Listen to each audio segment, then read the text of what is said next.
Hello, everyone. My name is Matt, and I'm the youth and family pastor at Cornerstone Church in Marshfield, and I'm here today with your Cornerstone Connection, a daily devotional.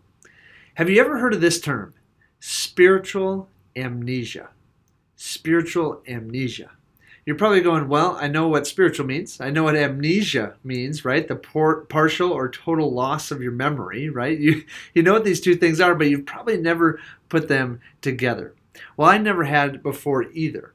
But then I listened to a message by Christian author, apologist Lee Strobel. He wrote the book Case for Christ, and he's written several books in order to defend Jesus Christ and the Christian faith. But he says that sometimes we as Christians, we suffer from spiritual amnesia. And this is his definition.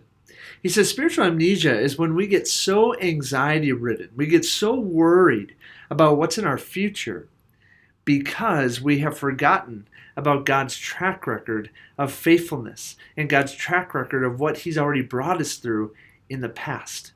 We completely forget we have this partial or total loss of God's faithfulness back here, and so we get so worried, we get so anxious about the things that are in front of us in our life.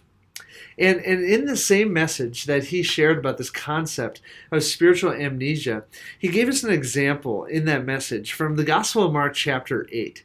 And I'm just going to read for you 1 through 10. And I just love what Strobel said on this. And I think it's just so helpful for us today because I know I personally suffer sometimes from spiritual amnesia. And I'm sure some of you do as well. And let's just see another example of it and how we can battle against it. So join me in Mark chapter 8, verses 1 to 10.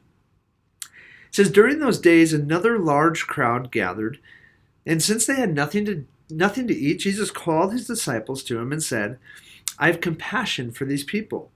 They have already been with me for 3 days, and they have nothing to eat. If I send them away home, they'll go home hungry. They will collapse on the way because some of them have come a long distance. His disciples answered, but where, in this remote place, can anyone get enough bread to feed them? Well, how many loaves do you have? Jesus asked. 7, they replied. He told the crowd to sit down on the ground, and when he had taken the 7 loaves and given thanks, he broke them and gave them to his disciples to set before the people, and they did so. They had a few small fish as well. He gave thanks for them also and told the disciples to distribute them. The people ate, and they were satisfied. Afterward, the disciples picked up 7 basketfuls of broken pieces that were left over.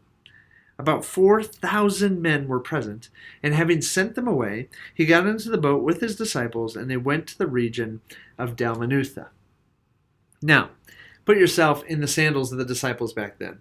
You're there with a crowd for 3 days, and it's probably 4,000 plus people, and they're getting hungry, they might be getting crabby, and a lot of them have a long way to go in their travel.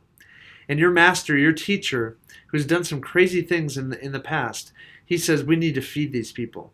And you look down in your hands, you look in your bag, and you have 7 loaves of bread and a few small fish. And Jesus just says, we need to feed these people. If you're them, you're looking at what's in front of you, and you're probably worried. You're probably anxious. How is this going to happen? And what I love is this whole concept of spiritual amnesia comes up.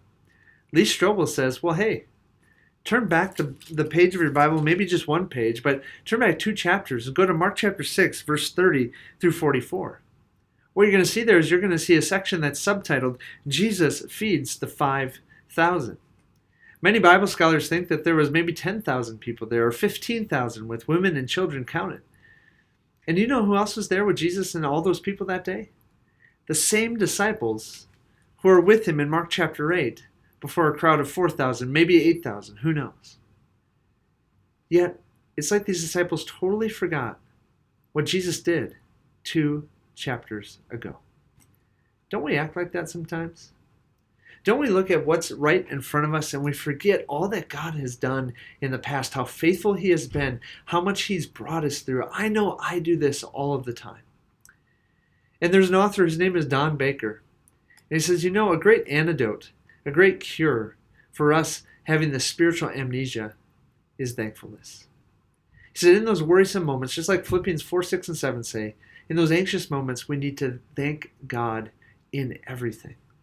We need to thank God in everything because when we thank God, we remember what he has done for us back here, and He's able to carry us through what we have in front of us right here. So, dear friends, I don't know what's in front of you today, or tomorrow, or the next week, or the next month, or even this year. But please, if you're feeling anxious, spend some time thanking God for always being faithful and for always delivering on the promises that He makes in His Word. And just maybe, I believe you will have less worry and anxiety. Have a great day, friends. We'll see you next time on the Cornerstone Connection.